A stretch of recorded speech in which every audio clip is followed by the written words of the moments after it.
Bienvenue mesdames, messieurs, vous nous suivez à travers le monde, vous aimez bien votre magazine Dites-moi tout. J'ai l'habitude de dire c'est le magazine des personnes intelligentes parce que à travers ce magazine, nous apprenons beaucoup. Et aujourd'hui, nous avons comme invité, lui, il réside aux États-Unis. Actuellement, il est ici à Kinshasa. Il a accepté notre invitation. Il s'agit du pasteur Baron Mbala. Je le présente, oui, pour certains, mais sinon, il n'est même plus à présenter parce que il a commencé à organiser plusieurs activités ici même au pays et d'ailleurs à travers le monde, pourquoi pas. Alors, il a accepté notre invitation. Shalom, pasteur Baron Mbala. Shalom, tonton Jaco. Et bienvenue chez vous. Hein. Oh, merci beaucoup. Je me sens mieux chez moi. Mais bon, aux États-Unis aussi, vous vous sentez mieux, non? Oui, je me sens bien. Vous êtes bien partout. Je suis bien partout. Je suis citoyen du monde. Ah, ben voilà, ben c'est très bien. Aujourd'hui, on va parler justement de cette réformation dans l'Église. On va voir les besoins et les enjeux d'ailleurs de cette réformation. Mais avant, j'aimerais bien que vous puissiez nous parler un petit peu de Praxis, on va dire cette école de formation pour les hommes de Dieu, les enfants de Dieu, que vous avez déjà lancé depuis un certain temps, qui marche merveilleusement bien. Pour ceux du moins qui ne connaissent pas encore Praxis, c'est quoi? Merci beaucoup, tonton Jaco. Un plaisir de me retrouver ici. Vous savez, c'est toujours un honneur que d'être reçu à Dites-nous tout. Parlons de Praxis. Praxis, c'est une école biblique et théologie que nous avons mise sur pied dans le but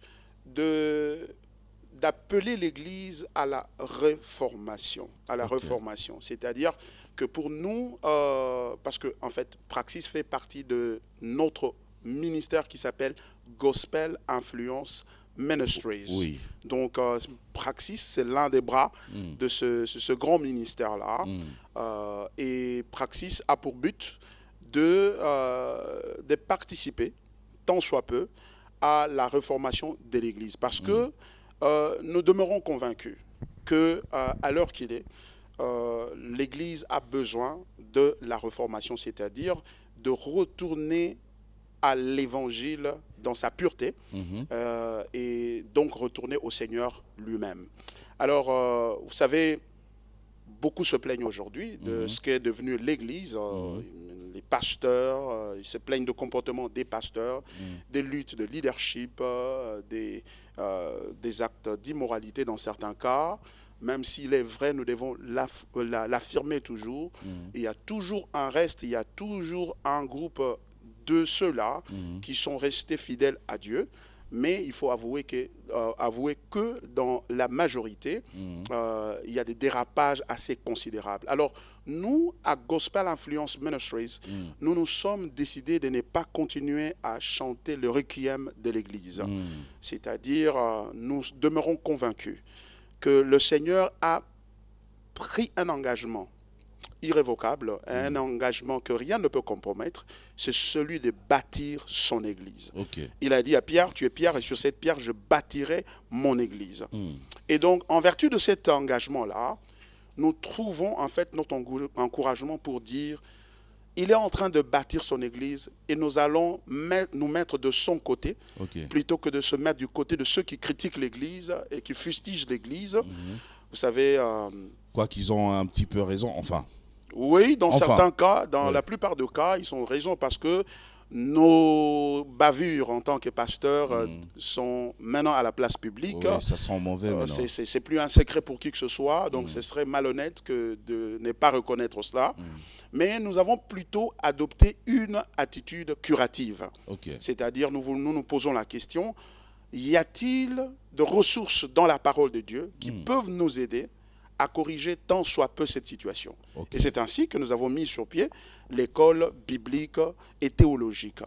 Beaucoup de gens, je sais que fustigent la théologie, mais aujourd'hui, les dérapages qu'il y a démontrent à suffisance qu'il faut absolument que les pasteurs et les enfants de Dieu de manière générale soient formés dans la parole de Dieu et équipés de manière à pouvoir servir mieux et efficacement. Donc, praxis, c'est en fait une manière pour nous de dire, voici comment nous pouvons commencer à réparer les erreurs et à corriger les erreurs et à redresser et donc à reformer l'Église du Seigneur. Car cette Église sera reformée.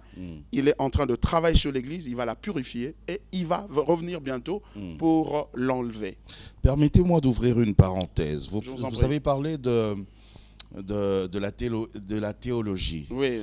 Alors, quelle est cette théologie qui est bonne? Parce qu'on parle de la théologie biblique que nous voyons actuellement, mais il y a l'autre théologie où carrément on étudie toutes les religions et toutes les spiritualités. Laquelle est préférable pour les serviteurs de Dieu? Très bonne question. D'emblée, je vais dire que la théologie que nous articulons à Praxis, c'est une théologie évangélique. Et c'est une théologie évangélique et d'ailleurs... C'est-à-dire, c'est une théologie qui considère, que la Bible est la parole de Dieu. La Bible ne contient pas la parole de Dieu, elle est la parole de Dieu. Elle est inspirée. La Bible dit dans 2 Timothée chapitre 3 verset 16, toute écriture est inspirée de Dieu. Voyez-vous? Donc c'est toute l'écriture qui est inspirée. Et que la Bible ne contient pas la parole, quelle est la parole de Dieu? Ça c'est un. Et au centre de cette parole-là, nous retrouvons l'évangile de Jésus-Christ. C'est-à-dire que pour nous, nous lisons la Bible non pas comme une collection de récits ou de narrations, c'est-à-dire l'histoire de David, l'histoire de Moïse, l'histoire d'Abraham, l'histoire de Matthieu, de Paul, etc. Nous ne les lisons pas individuellement de manière à tirer des leçons morales pour pouvoir appliquer à notre vie. Nous lisons le texte biblique comme une seule et même histoire. Et l'histoire en question, c'est l'histoire de Dieu et son Fils bien-aimé, Jésus-Christ. C'est cette théologie qui est la bonne. C'est cette théologie-là qui est la bonne. Qui est la bonne pour les serviteurs de Dieu. Tout à fait. Et une théologie, je dirais, à cet égard, christocentrique. Centrée sur la personne de Christ. Non pas seulement comme un moyen, mais comme une finalité en soi. Parce que très souvent, et ça c'est l'une des erreurs que nous constatons aujourd'hui dans l'Église, c'est que Jésus est perçu comme un moyen seulement vers autre chose de plus satisfaisante que lui-même. Et ça, c'est une forme d'idolâtrie et c'est très dangereux. Mais l'autre théologie alors, justement l'autre théologie, un petit peu avantageux quand même. L'autre théologie, c'est ce qu'on appelle l'avantage de connaître toutes les autres religions, comment ça fonctionne aussi. Justement, parce qu'en fait, ça vient du fait que le mot théologie, littéralement, veut dire l'étude de Dieu. Et puisque c'est l'étude de Dieu, mais puisque Dieu est invisible, vous ne pouvez pas l'étudier. Vous ne pouvez pas le sortir de sa cachette pour l'étudier comme on étudierait une plante, comme on étudierait tout autre objet scientifique ou les microbes, par exemple, la microbiologie. Mais on ne peut étudier Dieu que jusqu'à concurrence de la limite à laquelle il se révèle. Et cependant, Dieu s'est révélé de deux manières. De manière générale d'abord, il se révèle au travers de la création de la nature. Aujourd'hui, même nous qui sommes les Africains et les Noirs et les Congolais particulièrement, nous n'avons pas connu Dieu par le fait de l'annonce évangélique des missionnaires qui sont venus nous apporter l'évangile. Nous l'avons connu par le fait que nous l'avons perçu dans la nature. Alors, on était animistes alors. On était animistes, ça c'est vrai. Ça compte pas ça? Ça c'est vrai. Mais cependant, Dieu, comme il le dit dans Romains l'apôtre Paul le dit dans Romains chapitre 1er, à partir du verset 18, que Dieu ne nous a pas laissé sans preuve de son existence. Il s'est révélé au travers, les perfections de Dieu sont visibles au travers de la création. Alors du coup, tout le monde a la capacité de dire, quand il regarde les montagnes, regarde l'océan, il se dit certainement, waouh, il doit y avoir un Dieu, quelqu'un derrière toutes ces choses-là. Alors ça, c'est une théologie en fait. C'est une perception de l'identité de Dieu au travers de ce que lui-même a rendu disponible. Alors, cependant, il y a une autre théologie qui est la théologie biblique. C'est pourquoi nous avons aussi la théologie musulmane, la théologie bouddhiste, toute forme de théologie. La théologie qui est la nôtre, c'est une théologie évangélique et elle se distingue dans le milieu évangélique, dans les milieux des chrétiens, elle se distingue de la théologie catholique, elle se distingue de la théologie dite libérale. La théologie libérale, c'est celle que beaucoup de chrétiens redoutent, et à raison d'ailleurs, parce que cette théologie-là, dans son articulation, elle ne reconnaît pas la Bible comme la parole de Dieu. Parole de Dieu. Elle contient la parole de Dieu. Elle contient la parole de Dieu. Et du coup, cette théologie va jusqu'à renier le surnaturel. Donc, les miracles et autres, et même la naissance virginale de Jésus est remise en question d'une certaine manière. Voyez-vous? Alors, ce n'est pas cette théologie-là que nous étudions ou que nous présentons à Praxis. À Praxis, nous présentons une théologie évangélique. Une théologie christocentrique. Ah, c'est ça qui est bien, c'est ça qui est important. Juste pour terminer en parlant de Praxis, qu'est-ce que Praxis... Oui, c'est vrai, c'est une grande école, une bonne école, mais qu'est-ce que vous apportez de plus par rapport déjà aux écoles théologiques existantes? Oui, très bonne question. Vous savez, ce que nous apportons de plus, c'est ce focus sur la réformation. C'est ce focus-là sur la réformation, c'est-à-dire sur l'appel de l'Église à retourner à l'autorité suprême des Écritures et donc à la personne de Christ qui est présentée au centre de cette écriture, c'est-à-dire de la Bible. Vous voyez, la Praxis, certes, n'est pas la seule école biblique qui existe. Non. Il y a plusieurs écoles. Mais notre il y a un petit plus quand même. Il y a une particularité. Notre particularité, c'est la réformation. Donc, c'est une théologie réformée. Et ensuite, c'est une théologie qui est vraiment christocentrique. Alors, ce qui s'est fait aujourd'hui dans l'Église, c'est que Jésus est devenu une excuse ou une justification pour aller vers autre chose. Jésus devient un élément de séduction pour l'Église. C'est-à-dire, en fait, son nom.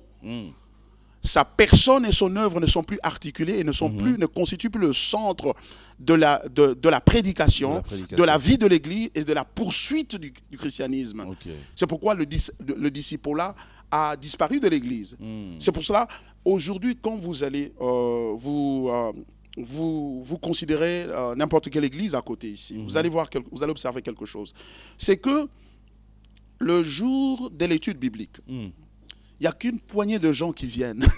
Oui, c'est vrai. Très peu de gens qui viennent. C'est vrai. Mais le jour où on va dire que non, on va étaler les nattes, on va prier, eh ben, c'est toute une foule qui vient. Alors, de quel christianisme s'agit-il ici? Ou le jour où on va dire on va renverser les autels. On va renverser les autels, on va chasser les démons. Eh bien, ces jours-là, la salle est bondée du monde, justement. Et ça, c'est un indice, un symptôme. Les gens ne veulent plus étudier la Bible? Les gens ne veulent plus étudier la Bible parce que aujourd'hui, il y a plusieurs qui s'élèvent pour démontrer qu'il y a des voies concurrentes à la Bible par lesquelles on peut percevoir la pensée de Dieu, la volonté de Dieu. C'est pourquoi il y a plusieurs enseignements sur le songe et les interprétations de songes. Il y a plusieurs enseignements sur la prophétie. Et la prophétie, d'ailleurs, c'est devenu le mode préféré de l'Église aujourd'hui, des enfants de Dieu, à écouter Dieu. Et on va y arriver, bien sûr, puisque vous en parlez déjà. Entrons déjà d'ailleurs dans cette réformation.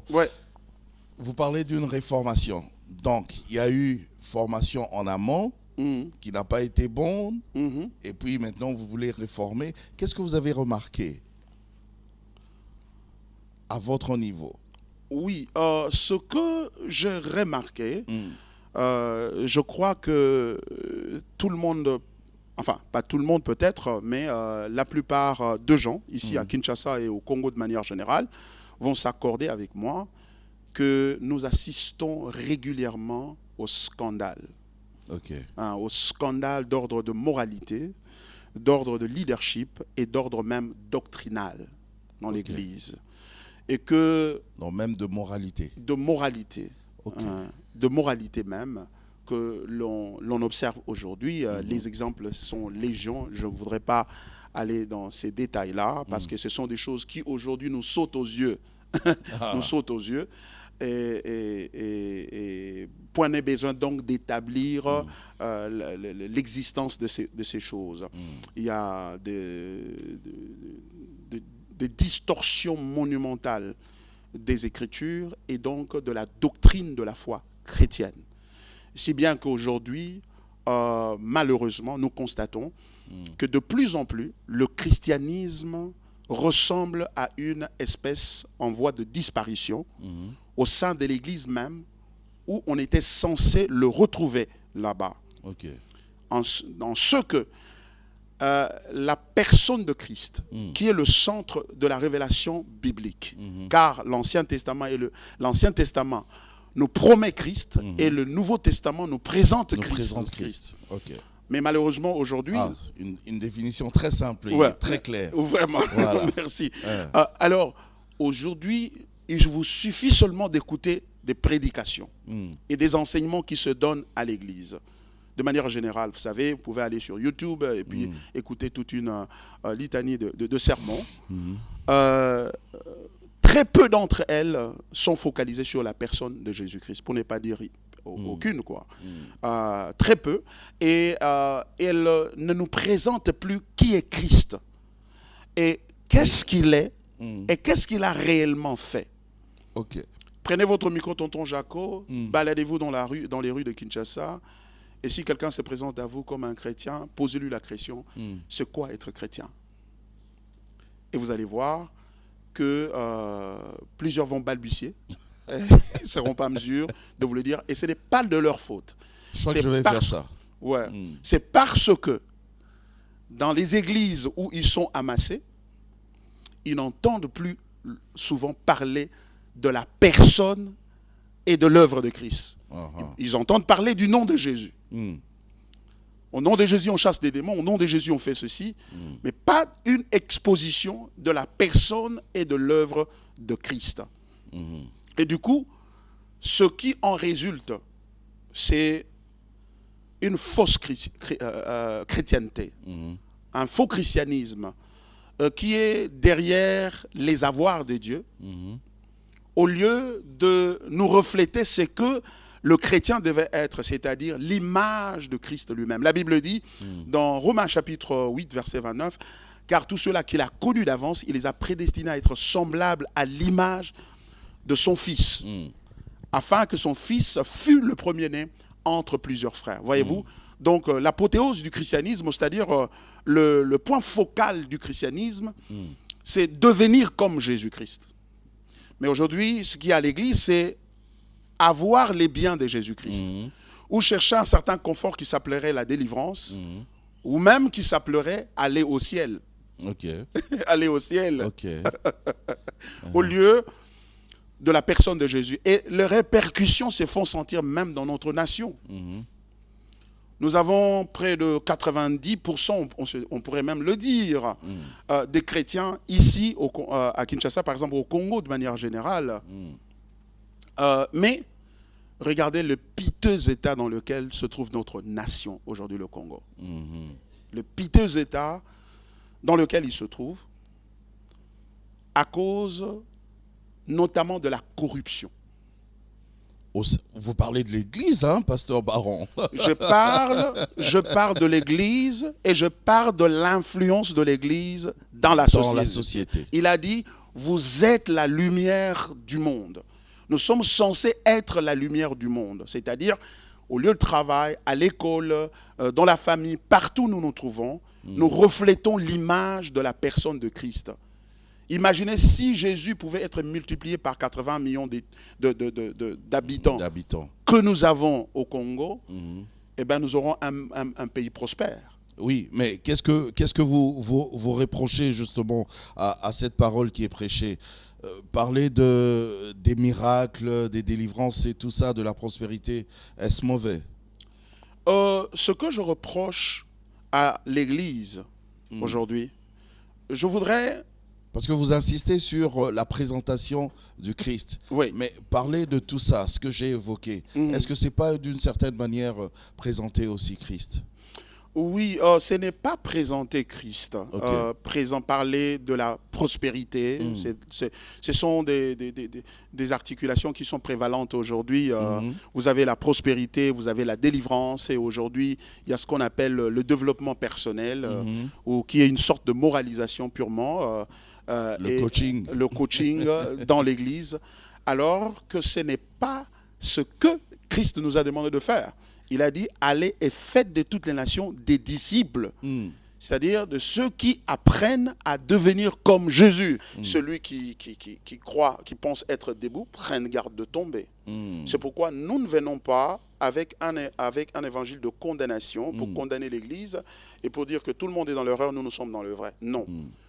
Tout le monde, y compris nous-mêmes, nous sommes tous dans l'erreur. C'est Christ qui est seul vrai et la vérité. Et c'est vers lui que nous revenons.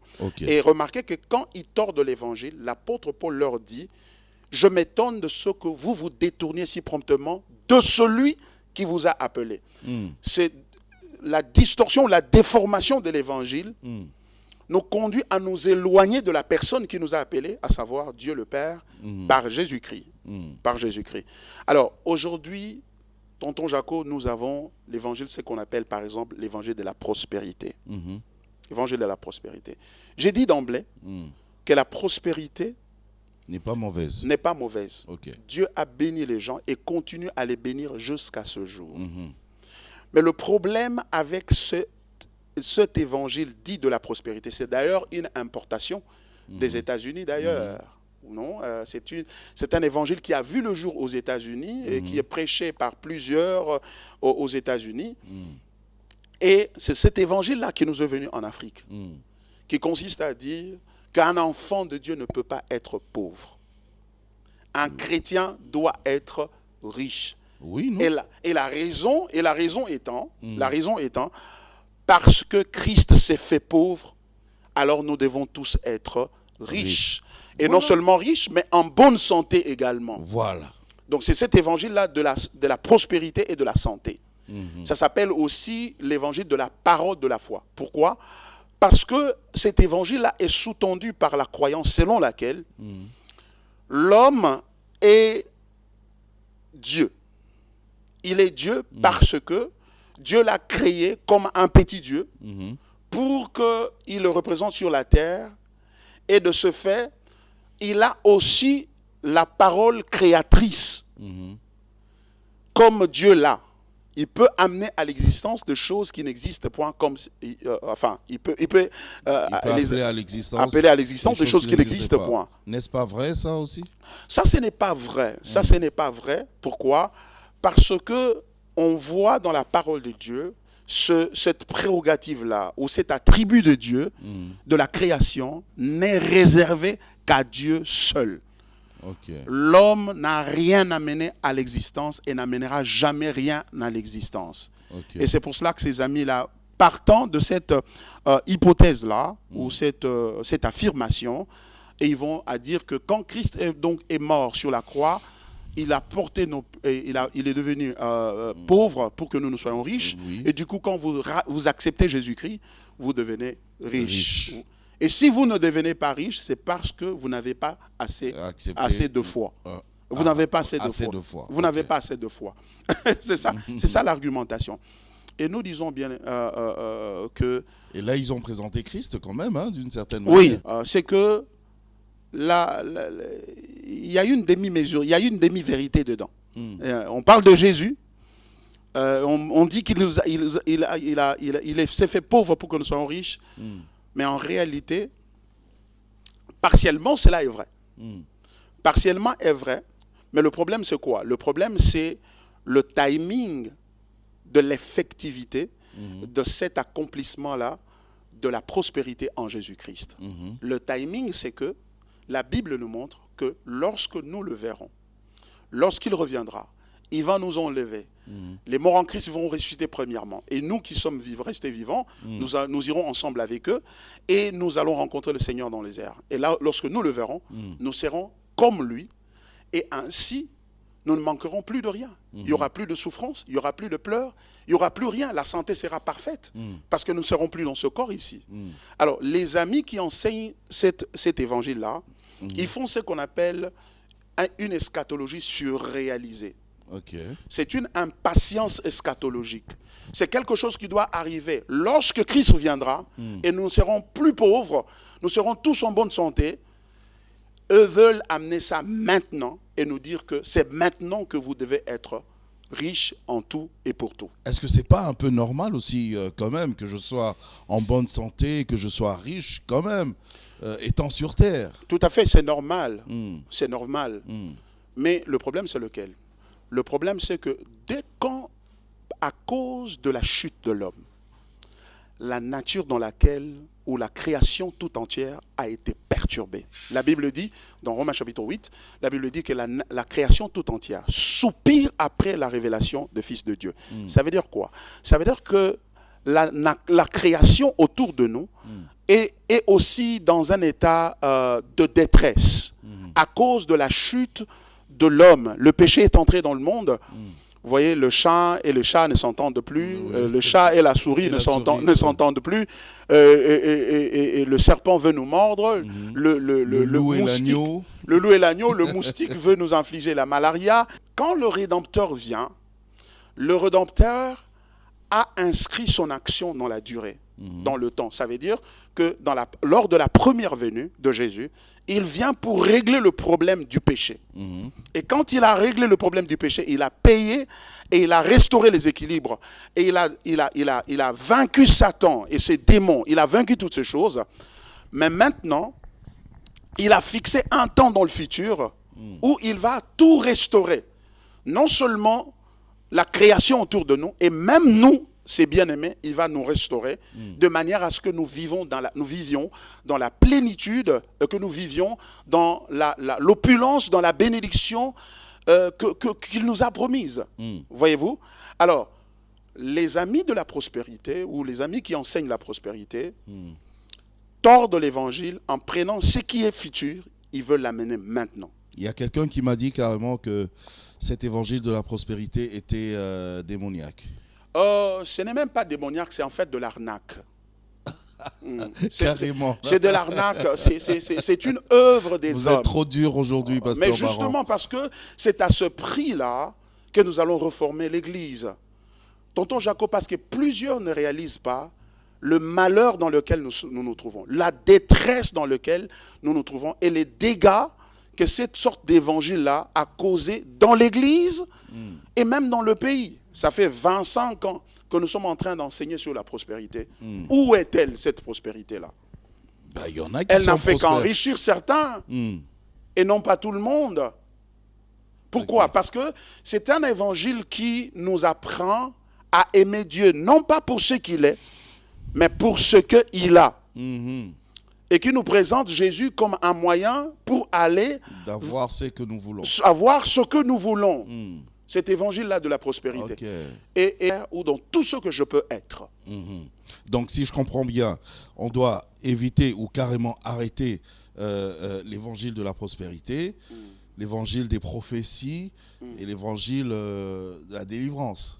Oui, on doit... Et présenter juste Christ. Oui, c'est-à-dire que dans l'Église, nous devons nous débarrasser de l'évangile de la prospérité. Et encore, je le répète, ce n'est pas que la prospérité n'existait pas. Dieu bénit. Nous voyons... Et elle est bonne, la prospérité. Et elle est bonne, la prospérité. Okay. Et quand Dieu te donne la prospérité, il te la donne non pas parce que tu as rempli un certain nombre de conditions, mais il te la donne parce que, un, il te l'accorde comme une grâce, et de deux, il te l'accorde parce que tu as un rôle à jouer avec ce qu'il te donne. C'est comme dans un film. Vous voyez, il y a plusieurs acteurs. Si on décide dans un film que tonton Jaco est l'acteur principal, tout ce qu'il fait dans ce film-là lui est accordé de manière à jouer ce rôle-là. Le rôle dans le film. De rôle dans le film. Et vous allez voir que dans un même film... Même si je suis l'empereur ou le baron dans le film, ce n'est qu'un rôle. Ce n'est qu'un rôle que que le metteur en scène vous a donné. Okay. Et vous verrez aussi que dans le film, il peut y avoir aussi quelqu'un d'autre qui a un rôle, par exemple, d'un mendiant, par exemple. D'un mendiant, par exemple.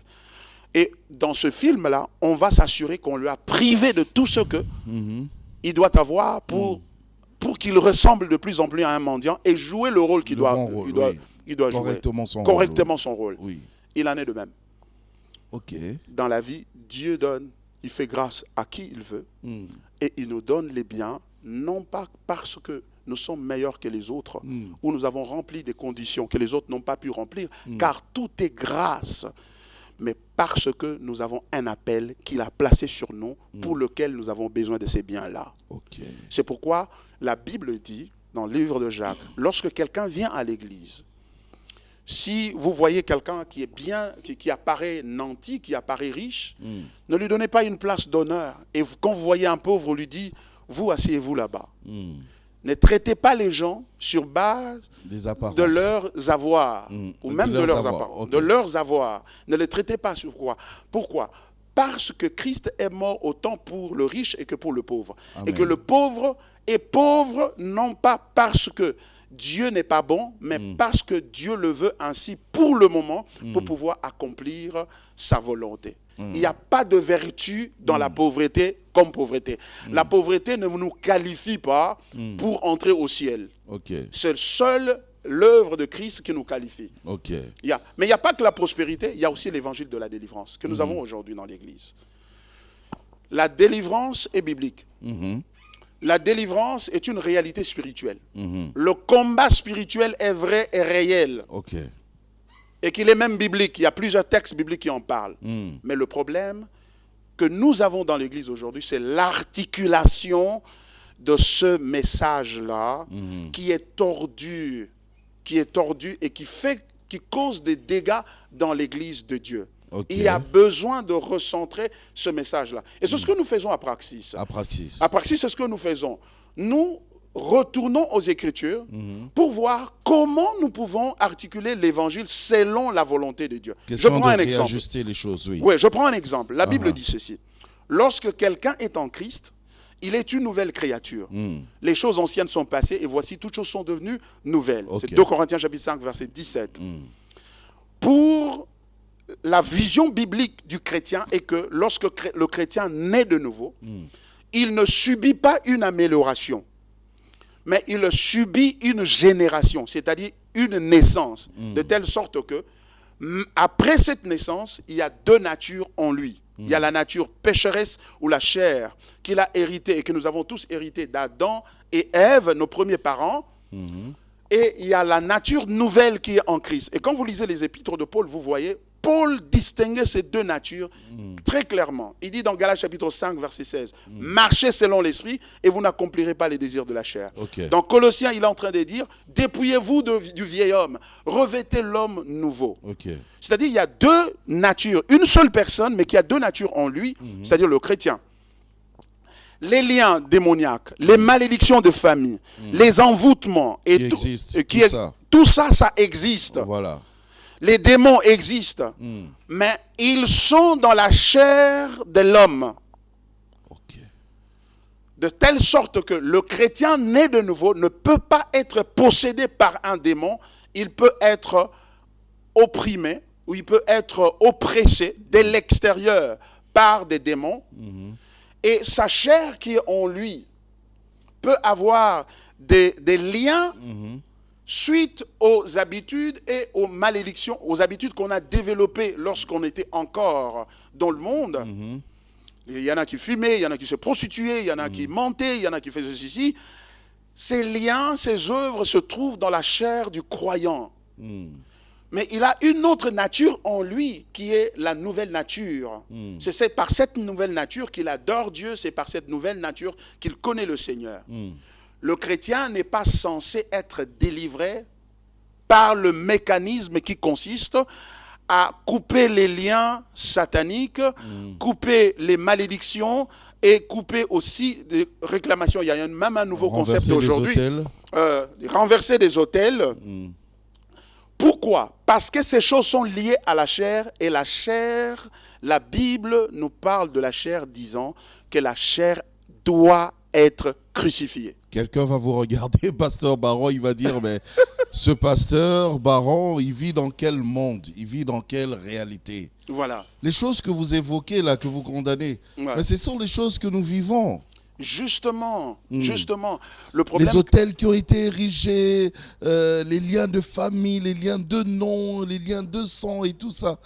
et je voudrais même y aller, tonton Jaco, Mm. c'est que si hôtel il y a, si lien il y a à couper, moi je dis les liens, il y en a.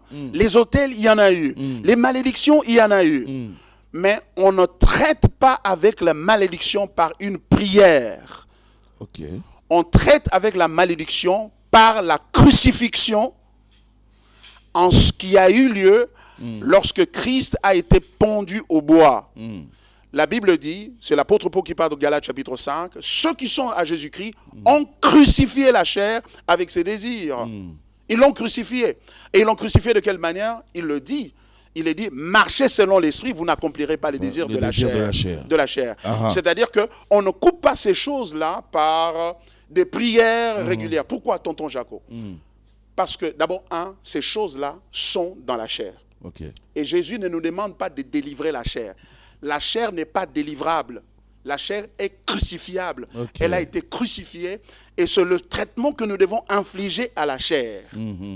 Et toutes ces choses deviennent claires lorsque vous venez à Praxis, par exemple, et nous apprenons ça point par point. Ok. D'ailleurs. Vous voyez, mais ce que je voulais dire, c'est quoi, tonton Jaco? C'est que d'abord, j'ai dit, ces liens et ces hôtels et toutes ces choses sont dans la chair de l'homme. Et de deux, si nous devons couper les liens, nous devons être exhaustifs. Parce que nous ne sommes pas seulement le produit de nos familles. Nos familles sont le produit des autres familles et des clans. Et de clans, des tribus. Et de tribus de la race. Et de la race, finalement, de l'humanité. Et finalement, de l'humanité. Ça veut donc dire que s'il y a un lien à couper, il ne faut pas seulement s'arrêter à sa famille. Il faut couper les liens du clan aussi. Oui. Il faut couper les liens de la tribu. Et il faut couper les liens de la race. Et s'il faut et finalement couper les liens de l'humanité parce que nous tous, nous venons de Adam et Ève. Et nous sommes liés avec les Blancs, nous sommes liés avec les Asiatiques, nous sommes liés avec toute l'humanité. Et si la délivrance devra dépendre de ta capacité à te rappeler tous ces liens-là, pour les couper individuellement, C'est compliqué. c'est compliqué. Non seulement compliqué, mais impossible. Impossible. C'est pourquoi Christ a fait ce travail-là à la croix. Ok. Il a fait ça à la croix. Il a crucifié la chair avec tout son héritage depuis Adam et Ève jusqu'à ta propre famille. Donc présentons seulement Christ, parlons de Christ, et tout ça ne viendra pas. On n'aura pas besoin de tout ça. Hein? C'est pour cela que nous sommes en train de... C'est ça praxis d'ailleurs. C'est ça praxis. C'est pour cela que nous sommes en train de dire que ces choses-là doivent être réarticulées. C'est-à-dire, le chrétien doit apprendre qu'est-ce que l'évangile dit au sujet de la chair. Parce que ces choses-là sont attachées au chrétien par sa chair et non par sa nouvelle naissance. C'est pourquoi l'apôtre Paul est en train de dire « Dépouillez-vous de la chair et revêtez l'homme nouveau. » Et cet homme nouveau, il se trouve où c'est? Il se trouve en nous, car nous avons été régénérés en Christ. C'est-à-dire qu'en d'autres termes, ceci veut dire que si nous voulons couper les liens des gens et prier pour leur délivrance de la manière que nous sommes en train de le faire aujourd'hui, nous sommes en train d'insinuer que ces personnes ne sont jamais nées de nouveau. Seules les personnes qui ne sont pas nées de nouveau ont besoin d'une délivrance mécanique et donc point par point, lien par lien, ainsi de suite. Mais le problème, c'est quoi? Par rapport au vieil homme. Par rapport au vieil homme. Et eux n'ont pas le vieil homme. Ils ont le vieil homme, en fait, c'est le seul homme qu'ils ont. Voilà. Oui, d'ailleurs. C'est le seul homme qu'ils ont en eux. Alors, c'est-à-dire que nous sommes en train de mal articuler la délivrance. Et aujourd'hui, vous voyez, même dans les églises, on prie pour demander le feu à descendre sur les gens. Demandons le feu sur nos ennemis, alors que l'Évangile dit clairement, aimez vos ennemis. La sorcellerie aujourd'hui, la sorcellerie est une réalité. C'est vrai, les sorciers existent, la sorcellerie existe. Mais comment devrons-nous approcher cette question-là selon la Bible. Vous voyez? Donc notre problème, c'est un problème biblique. Ok. Ouais, notre problème n'est pas un problème d'existence de ces choses-là. Ces choses-là existent. Mais comment la Bible nous demande de les traiter? Bien sûr. Alors, on pourra peut-être, on va trouver une autre occasion pour évidemment un autre numéro. On va voir comment on pourra faire parce qu'aujourd'hui, on a largement débordé, mais c'était important. Wow. J'aimerais qu'on parle du prochain Praxis. Ça, ce sera pour l'année prochaine parce que pour cette année, c'est déjà fini. J'ai raté, mais l'année prochaine, je ne vais pas rater. Je serai au Praxis. Alors, pour l'année prochaine, ce sera quand? Qu'est-ce que vous prévoyez? Ce sera comment? Parlez-nous-en. Oui, merci beaucoup. Pour l'année prochaine, déjà que ce samedi, par la grâce de Dieu, nous avons une collation de la promotion qui vient de terminer. Le samedi, nous aurons la collation, mais l'année prochaine, nous avons une autre session. Et nous avons ce qu'on appelle d'ailleurs un méga module, parce que au mois de janvier, là, nous allons avoir un seul module. Oui, notre formation se donne par module. 4 semaines, vous venez pour le cours, vous allez en vacances pendant 3 mois, vous revenez 4 semaines encore, 3 mois, et ainsi de suite. Pourquoi? C'est un programme flexible qui permet plusieurs personnes qui travaillent, qui sont dans le ministère, de pouvoir venir et participer à ce programme. Car pour certains, donc, s'asseoir dans une école biblique pendant 9 mois, chaque jour, ce n'est pas... Moi, je pourrais pas. C'est vraiment pas possible. Alors, Praxis, c'est la flexibilité. 4 semaines. Nous avons une session qui arrive au mois de janvier. Et ça sera le 18 janvier que nous démarrons. Pour 4 semaines jusqu'au 12 février. Nous avons 4 cours qui sont inscrits, qui sont au menu. Nous avons la christologie et l'homilétique en un seul cours. C'est un cours fondamental à Praxis. Et parce que dans ce cours-là, nous apprenons les origines du christocentrisme que nous sommes en train de prôner à Praxis. Et comment lire la Bible et comment vivre la vie chrétienne et même servir Dieu de façon christocentrique. Et le deuxième cours, c'est le cours d'exégèse biblique. Nous montrons comment faire l'exégèse détaillée, c'est-à-dire un processus par lequel on détermine ce que la Bible dit. Parce qu'aujourd'hui, le problème que nous avons des piètres interprètes de la parole de Dieu. De gens qui n'ont pas appris ces choses-là et qui le font de manière qui n'honorent pas la Bible elle-même et encore moins Dieu. Et c'est pourquoi on enseigne très mal la délivrance, on enseigne très mal la prospérité et on fait mal le prophétique. Et parce que le prophétisme est devenu encore un autre problème que nous avons aujourd'hui. Toute cette pléthore de prophètes, plus de la moitié d'entre eux ne le sont vraiment pas. Alors, ce cours-là d'exégèse nous aide à cela. Et le troisième cours, c'est le cours d'herméneutique. Les principes d'interprétation de la Bible. Ça aussi, important. Comment interpréter la Bible? Il y a des principes importants. Comment nous pouvons être à 3, lire la même Bible et avoir des interprétations différentes? Il y a anguille sous roche. Et cette anguille-là, c'est justement le manque d'un cours d'herméneutique, des notions d'herméneutique. Et enfin, il y a le 4e cours, l'ecclésiologie. C'est quoi l'Église? L'Église, c'est la création de l'Évangile. C'est une émanation de l'Évangile. Mais la manière dont l'Église est conduite aujourd'hui, et il suffit de considérer seulement certains conflits auxquels on assiste aujourd'hui à la place publique par nous, les pasteurs, et pour comprendre que nous avons besoin de comprendre, de réarticuler notre compréhension de l'évangile, plutôt de l'Église à la lumière des Écritures. Donc, ces 4 cours-là, c'est déjà le mois de janvier et l'inscription a déjà commencé. Ça a déjà commencé, c'est déjà en cours. Et voici comment faire pour s'inscrire. Vous allez d'abord identifier une agence Cash Express dans votre voisinage parce que notre banque est affiliée à... Notre banque, c'est Equity Bank. Et vous allez utiliser le numéro de compte qui apparaît sur l'écran et vous allez payer vos frais d'inscription qui s'élèvent à $25. Droit de participation ou droit d'inscription, c'est $25. Quand vous payez, on vous donne un bordereau de paiement et avec ce bordereau-là, et vous allez sur Internet. Nous n'avons pas un bureau sur place ici, tout se fait sur Internet.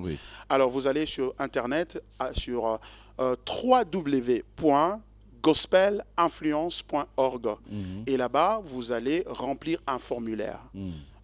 Et ce formulaire-là va vous demander d'attacher la preuve de votre paiement, le bordereau qui vous a été remis Ok. à Cash Express. Et du coup, Vous êtes, vous êtes inscrit à Praxis. Ok. Et ce qui viendra après, parce que pendant les 4 semaines, nous donnons aussi le support. C'est-à-dire les Est-ce qu'ils peuvent syllabus. payer sur place aussi? Le problème, c'est celui-ci. À partir du 5 janvier, le prix va passer à $50. Ok. Et ceci, c'est pour encourager tout le monde de faire en sorte de payer au plus tard le 5 janvier. Nous sommes à 2 mois de cette échéance-là. Donc, je pense que Donc, on peut se battre. on peut se battre. Oui, parce qu'après ça, c'est le $50. Et si vous voulez payer sur place, il n'y a pas de souci, mais ça sera $50. $50. Alors, Ok. Merci, pasteur Barombala. Vous êtes encore ici à Kinshasa, hein? oui, tout à fait. Je suis encore là pour un peu de temps. Ah, et je vais repartir. Ok. Vous saluerez comme ça tous nos amis aux États-Unis, hein? Ah, absolument, je n'y manquerai pas. On En vous tout aime cas, beaucoup là-bas. On vous merci. attend aux États-Unis. Aux États-Unis. Oui. Je viendrai par la grâce de Dieu. Amen. Merci de nous avoir suivis. On va se retrouver la prochaine fois pour un autre numéro de Dites-moi tout. Au revoir.